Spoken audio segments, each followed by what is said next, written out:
everything that happens to these patients scientifically is connected to leptin. High leptin resistance attenuates, greatly diminishes the proper immune response. It makes it weaker, and it makes it less accurate. And by that I mean also that when you have high leptin and leptin resistance, it's like having an assault rifle, and just you might kill some viruses, but you're going to kill a whole lot of healthy things too. Welcome to the Fat Emperor podcast. I'm your host, Ivor Cummins. It's April 10th, and we have another discussion today on the coronavirus issue with none other than Dr. Ron Rosedale, the original researcher who highlighted the importance of insulin and leptin and all those other hormones in modern chronic disease. So great to see you again, Ron. Great to be here, Ivor. I'm glad we can connect again. Sorry under the circumstances, but... Well, challenging circumstances for sure. And you got caught in India. You spend a lot of time there anyway, but you kind of got caught there when this whole thing blew up. Yeah, exactly. So I'm on lockdown here. So it's a benefit. It gives me time to connect with nice people like yourself that can kind of help get some information out there and maybe save a few million lives. Oh, well, Ron, it's always a privilege for me to get to connect with someone such as yourself. And you know what? This is a great timing because we're seeing the coronavirus is impacting certain groups of people vastly more than others. And it'll be great to help explain some of that susceptibility to serious effects and indeed mortality, tragically, and what underpins all of that. Yeah, and that's really one of the key questions here. So let's get away from ACE now. I would say that the emphasis on ACE is misplaced. If it isn't ACE that is predisposing the elderly and diabetics and hypertensives and obese patients to a poor COVID outcome, then what else could it be? What else ties all this together? Well, it was interesting quite a few weeks ago when this started coming down, a couple months ago when this started coming down. It was found that, again, that the so-called cytokine storm, they call it a cytokine storm. Cytokines are kind of cell-to-cell hormones that are very powerful. Most of them cause inflammation. And so there's a huge release of cytokines in some people that results ultimately, unfortunately, in death. Very, very hard to control. You have the massive amount of pulmonary lung inflammation, and these people die. And they saw that one of the major cytokines that mediates this is something called IL-6, interleukin 6. It's very pro-inflammatory. So it's one of the major cytokines that causes this massive inflammation that helps mediate the death of a lot of these people. And there are IL-6 inhibitors that are being used for over-inflamed conditions such as rheumatoid arthritis. And they found that giving some of these IL-6 inhibitors improved the outcome of some of these patients. So IL-6 was, started taking a central stage in all of this. Well, that really perked up my ears, because I also knew that one of the major mediators that caused the release of IL-6 is leptin. That when a person, and you're aware of my interest in leptin, I wrote a book about this 15 years ago and talked about some of this.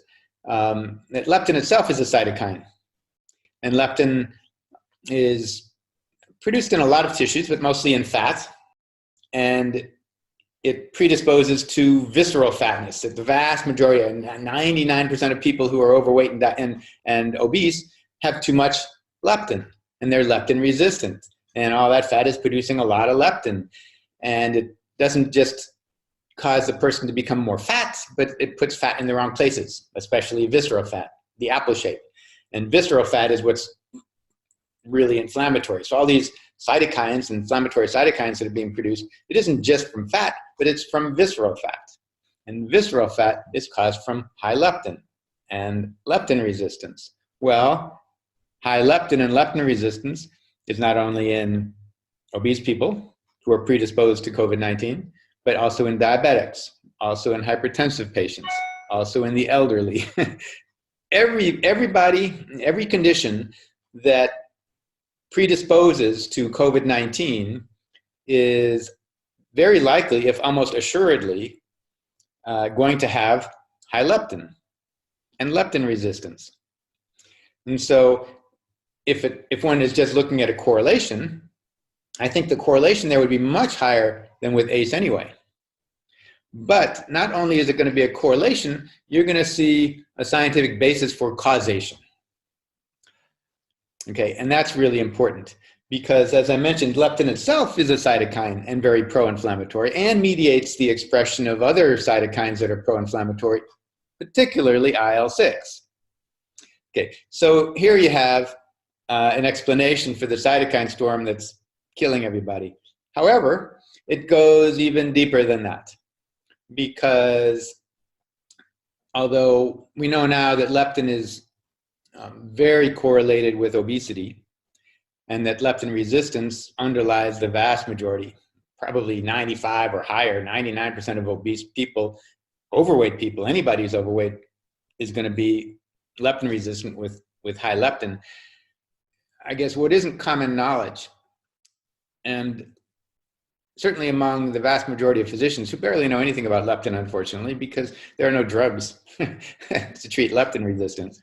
And so unfortunately, what gets known are those things that are going to produce money that will make spending millions of dollars on studies worthwhile. And so, leptin isn't looked at. There's no money to be made by improving leptin sensitivity. But leptin is also intimately involved with the immune system.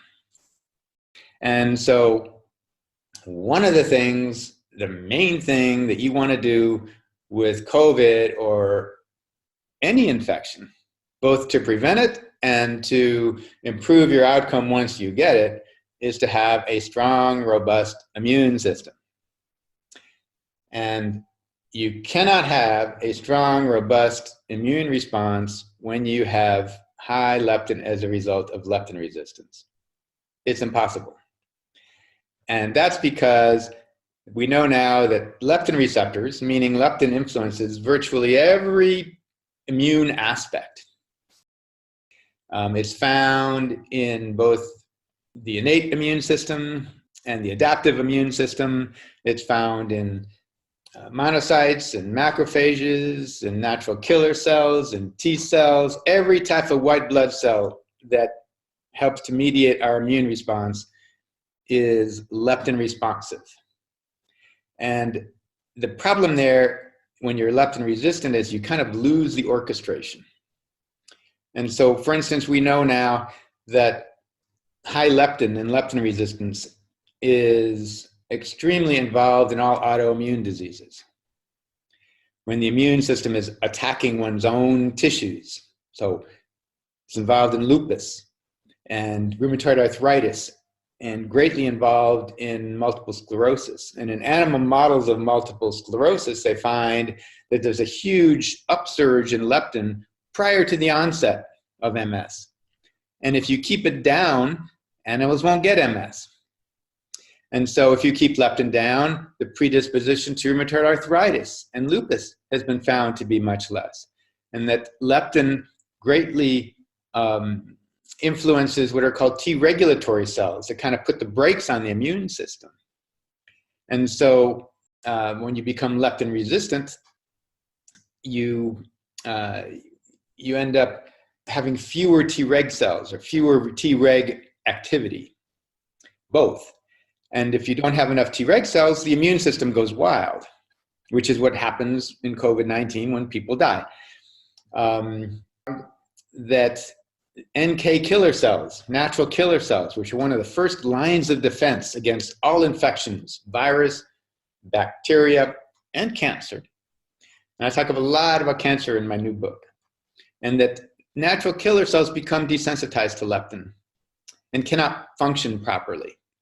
So when you become leptin resistant, natural killer cells become leptin resistant also. by overexposure to leptin. Kind of like being in a smelly room. Pretty soon you can't smell it. And so if you're overexposed to noise, you lose your hearing. And so basically, high leptin, high insulin, it can be considered noise, too much noise. And the more noise cells are exposed to, the more they kind of lose their hearing. So they don't listen to insulin, which is how the vast majority of people become insulin resistant and diabetic.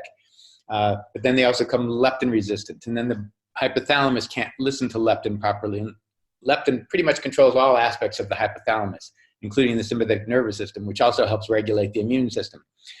Sympathetic nervous system then will cause more vasoconstriction and hypertension and things like that.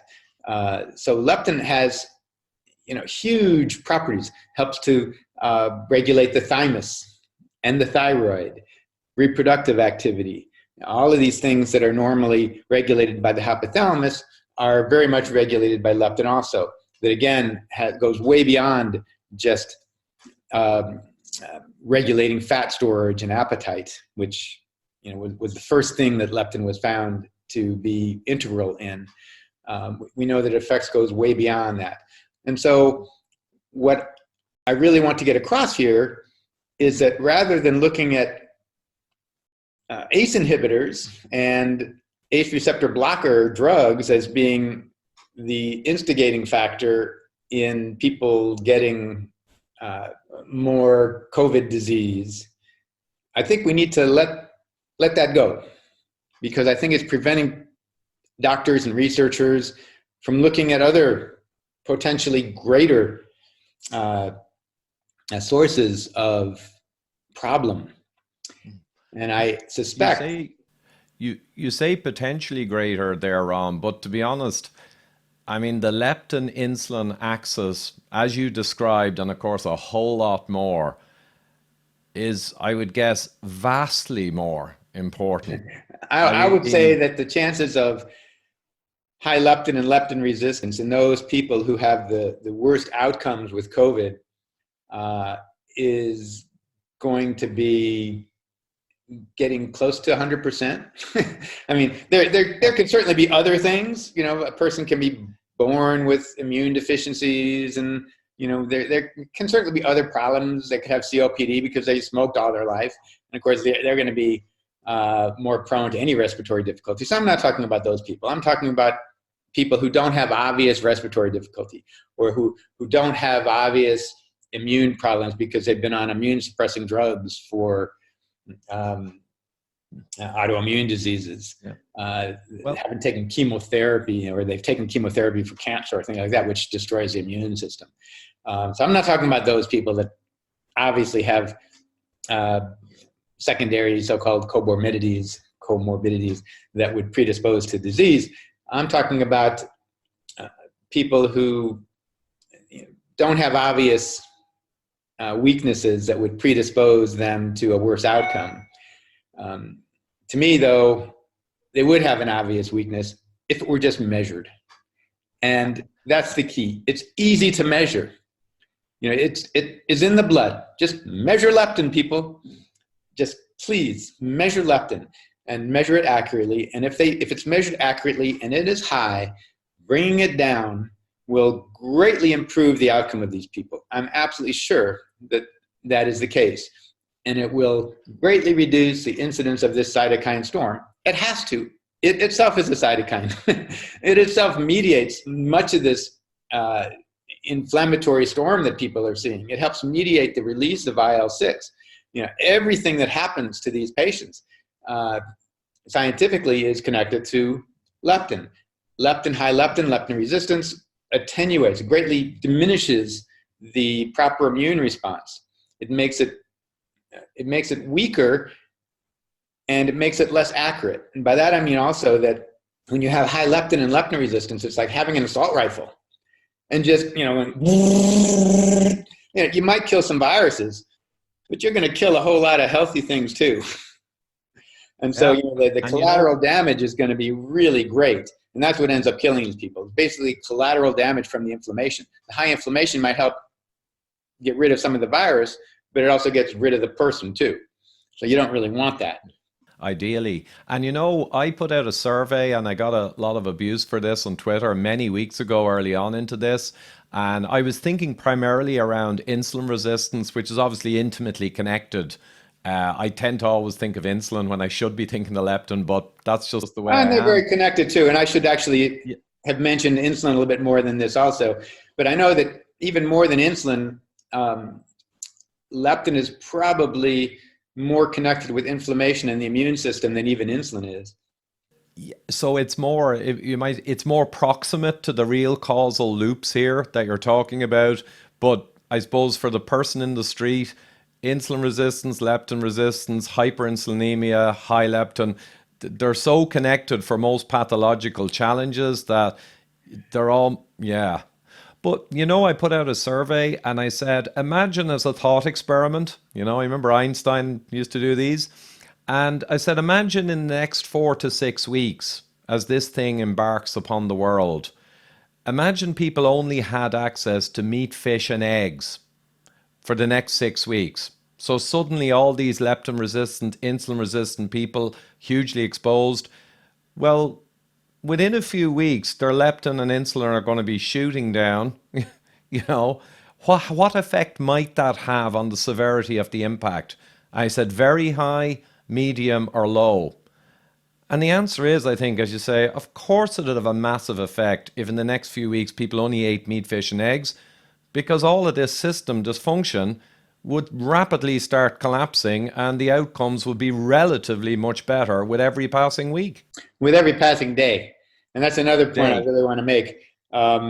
Even people now who have heard about leptin, and you know, it's taken a long time because there aren't any drugs really to modulate its effect. Its effect is really only through diet. Leptin is produced by fat mostly, but also produced in other tissues, but mostly in fat. And the prevailing, I had a meeting here in India with a bunch of very influential doctors, and one of them said, "Yeah, you know, leptin's important, but it takes months to bring it down." And the prevailing thought is that that leptin is produced by fat. The more fat you have, the higher the leptin, and that you have to then lose fat. In other words, you know, lose weight. They really mean lose fat to bring leptin down. And this is the fact that is not appreciated, and that is that leptin levels are mediated by two factors. Certainly one is the amount of fat. The more fat you have, the more leptin you will produce, to a point. But even a greater effect is the secretion of leptin from fat is even more mediated by what you eat. I mean, what you ate that day. In other words, there's a spike in leptin that people don't know about and appreciate. So if you eat high carbohydrates or too much protein, actually, it will cause a spike in leptin. That spike in leptin isn't as rapid as, for instance, insulin, which goes up in an hour, maybe peaks in 2 hours or 3 hours, depending on how insulin sensitive a person is. Leptin might take 12 hours. But regardless, it's independent of how much fat a person has. And so you continue to spike leptin. You'll double your leptin, even higher if you eat a high carbohydrate, high protein meal. Carbohydrates, probably more than protein, will cause your leptin to go way up. And I personally believe it is those spikes in leptin, beyond the leptin that is produced by the amount of fat a person has. The spikes in leptin, the continual spikes in leptin, day in and day out and day in and day out, that end up causing leptin resistance. And then when you get leptin resistant, your hypothalamus can't hear leptin. It thinks you've got too little leptin, and that means it thinks that you have too little fat, and so it makes you make more fat and prevent your burning of the fat you have, and it wants you to be hungry, so you make more fat. Then it really, and that's how you get fat. Your brain doesn't know how much fat you have. It thinks you have too little when you have too much. It thinks that you need to be eating more and making more fat, and so it makes you hungry. And so that's how people get fat. But what isn't appreciated is that it isn't the excess fat that is causing this. It is the spikes in leptin that is causing this from the meals that they ate. But the key there is that you can bring it down in one day. And I've measured it. I measured it 20 years ago, more than 20 years ago, that showed me within one day, I dropped people's leptins in half. Now, for insulin, it would take about a week to come down. Leptin went down significantly earlier than insulin did. And so, as you mentioned, certainly insulin and leptin are very closely tied together. And the diet for either one, either insulin resistance and leptin resistance, and to bring either insulin or leptin down, basically is the same. And they work together, certainly. But a lot of times it's thought that, well, insulin will raise leptin. Well, indeed it will, but leptin will also raise insulin. It has to do with the sympathetic nervous system. We know that leptin independently increases gluconeogenesis, increases glucose by the pancreas, by the liver. And so they've shown that that leptin itself can be used as a treatment for diabetes. In people who in animals that make no insulin, you can bring sugars down by treatment with leptin itself. And it has to do with the sympathetic nervous system and the vagus nerve that innervates, all of the viscera, including the liver and that kind of thing. So leptin is really important. You can bring it down in one day by following the type of diet that you mentioned: high fat, moderate protein, very low carbohydrate diet. You do it in one day, and you're going to bring your leptin levels down to half of what it was. And if they would do that to people in the hospital, I think that you will see a vast improvement. And the incidence of this cytokine storm when you bring leptin down is going to go way down. The improvement in the immune system, that ultimately has to happen, is going to go way up. And I think that the outcome is going to be great. But there are no drugs involved in what I just said. None. And ultimately, I hope that the morality in wanting to help, hundreds of thousands, if not millions of people will kind of take over, and the monetary aspect of this will hopefully take a back seat, so they can look at some of these therapies that are not going to make companies, vast amounts of money. And I also should mention, when we're talking about the immune system, and you mentioned eggs, eating a lot of eggs. Well, one of the reasons you want to eat a bunch of eggs is for the cholesterol. And so when people are taking cholesterol lowering drugs, which many of these people are on also, all of these people that they're thinking that we're taking ACE inhibitors are all on cholesterol lowering drugs too. Cholesterol lowering drugs impair your immune system. Why? Well, so I know I've heard that, and it's going around recently, that LDL itself can help kill viruses. I don't think it works that way. I think that any cells, you cannot make a new cell without cholesterol. Cholesterol is an integral part of all cell membranes. And so if you want to increase your immune response, you have to make white blood cells.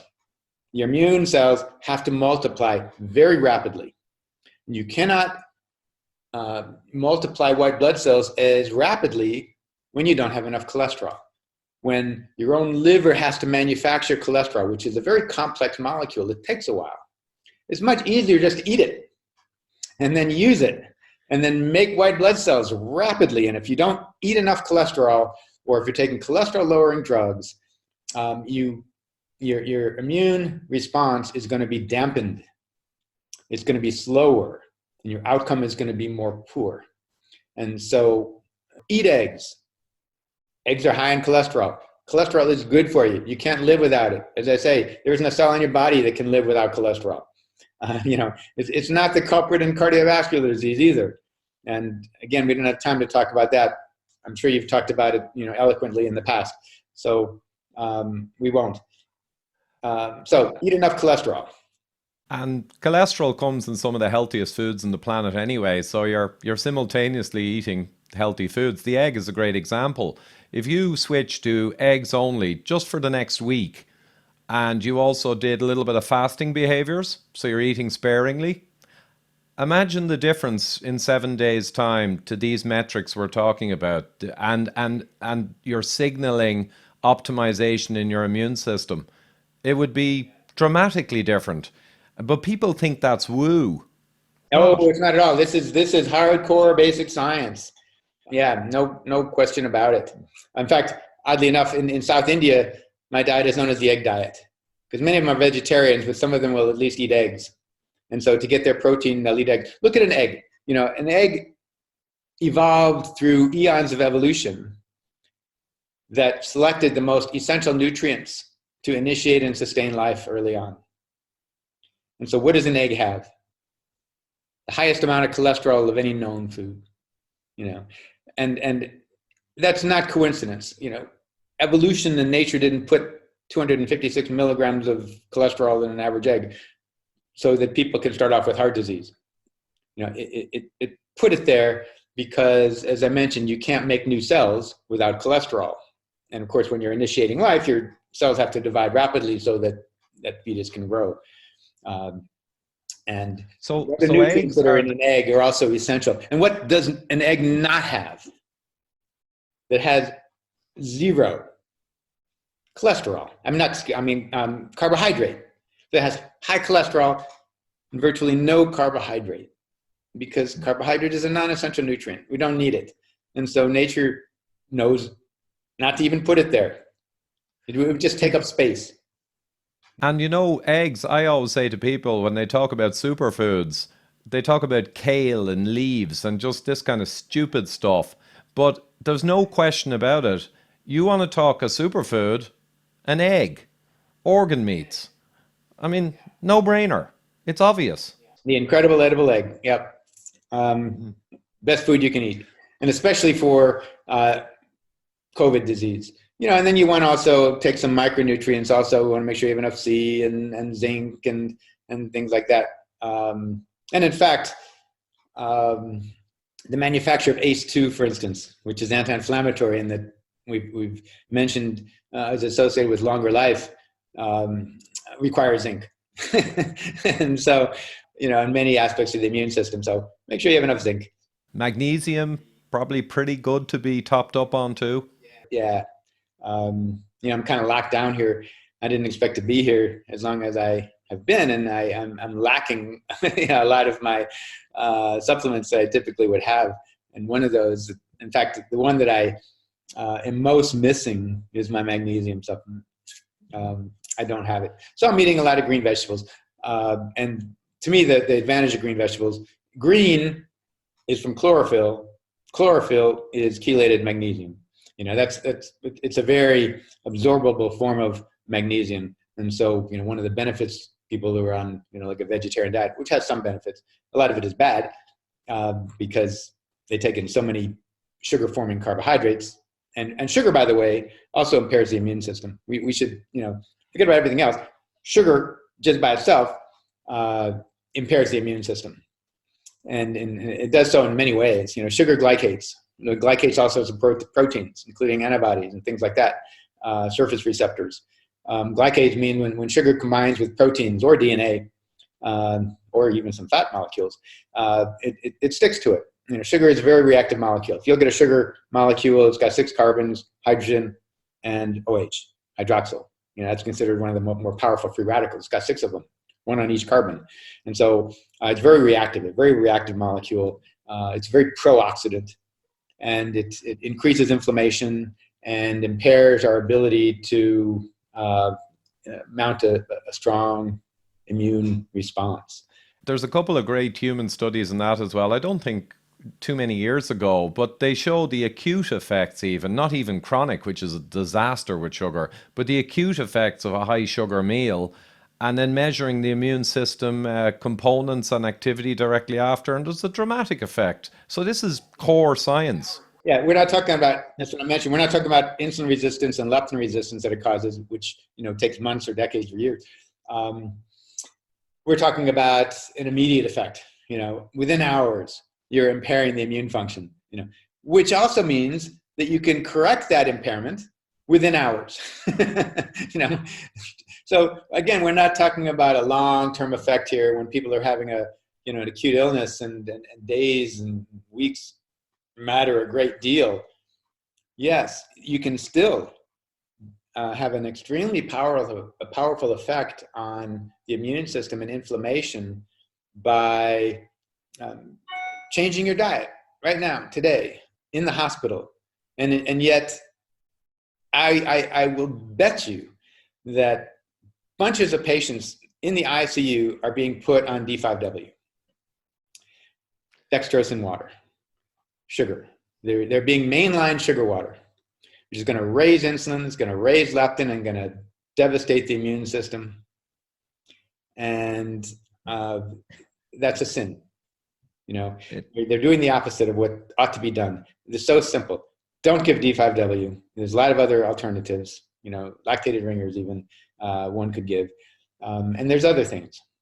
And give them a diet that is going to lower insulin and lower leptin. But none of this is known. And unfortunately, even doctors that know about this to some extent don't appreciate how powerful it is. You know, just changing the diet. Absolutely, Ron. And the speed of response to a healthier immune system and a healthier physiology to deal with this disaster, literally hours to days, certainly after a week or two, a dramatic change in your potential susceptibility. And I just remember many years ago with Dr. Steve Horvitz in New York or New Jersey, pal of mine got me a suite of tests, and I wanted to see low leptin and high adiponectin and low insulin. And sure I did. In fact, my leptin was flagged with an asterisk because it was kind of on the low end of the population distribution. And my adiponectin, which you want high obviously in the opposite way to leptin, was up at 20 plus and also flagged. Now that's a result. But you could go towards that result within a week or two of dumping all processed food and ultra-processed food, eating meat, fish, eggs, vegetables with their minerals and other nutrients, and maybe fasting a little to hypercharge the process. Within a week, you could be a different person immunologically and in every way. Yeah. And again, I'll say it would take you a week or two to, you know, kind of maximize your effects, but even in one day you can greatly improve it. So, you know, if they would just, you know, change the IV and change the diet of people who are you know, in the hospital with this disease, it could make a huge difference. And of course, anybody at home can do that themselves. Again, no drugs involved here.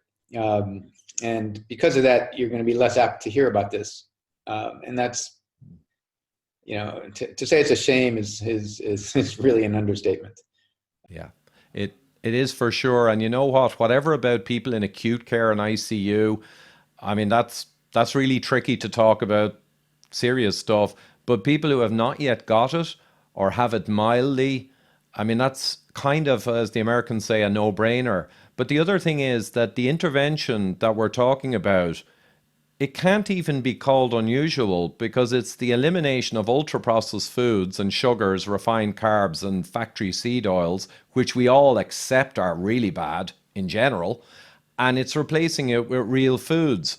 So there's no possible risk to doing this, and all the science, as you say, Ron, suggests an enormous upside. I mean, it's hard to even argue with if someone was to argue with. And yet they'll still do it only because you know, a high carbohydrate, low fat diet has been dogma for so long.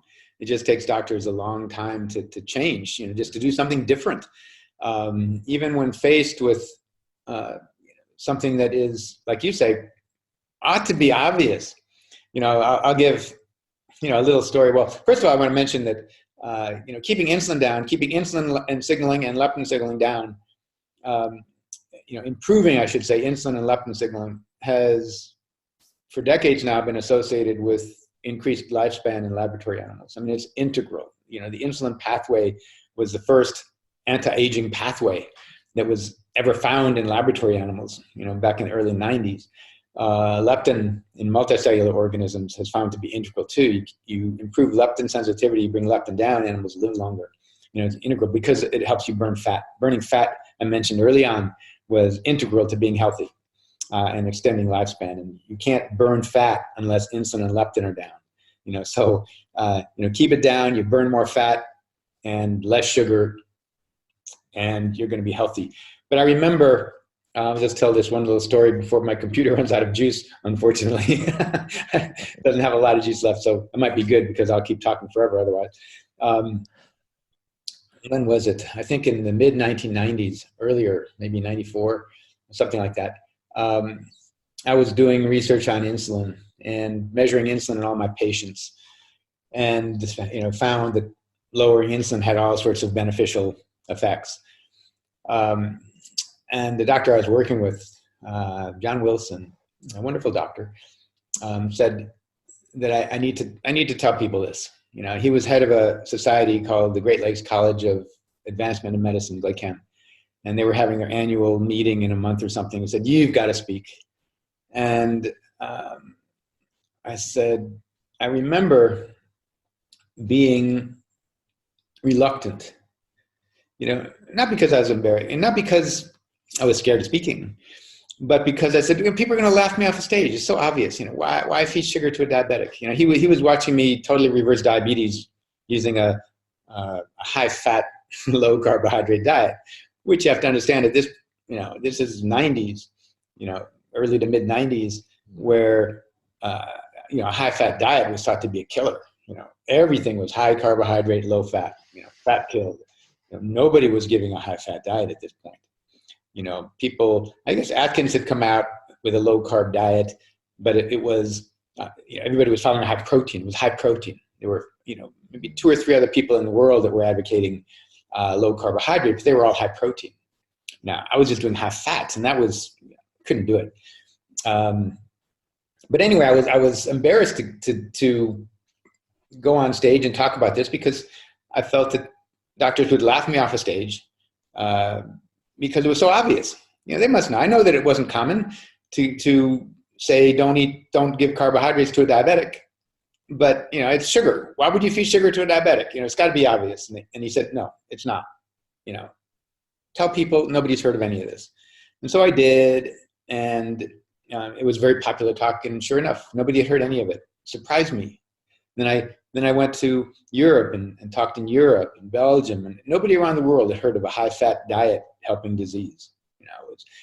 But it made, it certainly influenced people. And I was sure then that, the science that I gave was quite extensive and, very foundational. And I was sure at that point that a higher fat, low carb diet, certainly for diabetics, would have to take off. Why feed sugar to a diabetic and then give them drugs to lower the sugar? That made no sense. So I said, all right, I've uncovered it. People know about it. I can, go back into the woodwork, and, it'll take off now, now that it was shown to people. No. To this day, decades later, it's still big news that a low carbohydrate, high fat diet lowers blood sugar and can reverse diabetes. And I keep seeing stuff in Science Today that, whoa, this is big news. It was just found that a high fat diet can help diabetes and help cardiovascular disease and all these other things. So 30 years hence, it still hasn't taken hold. So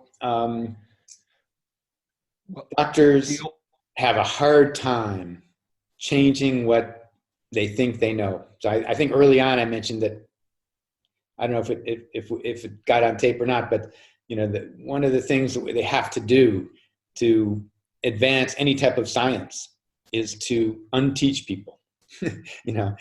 Teach people what they think is not true. Take it away. Stop polluting your mind with these untruths, so that then something that is more truthful can enter. And that's a hard thing to do. I'm currently writing a book.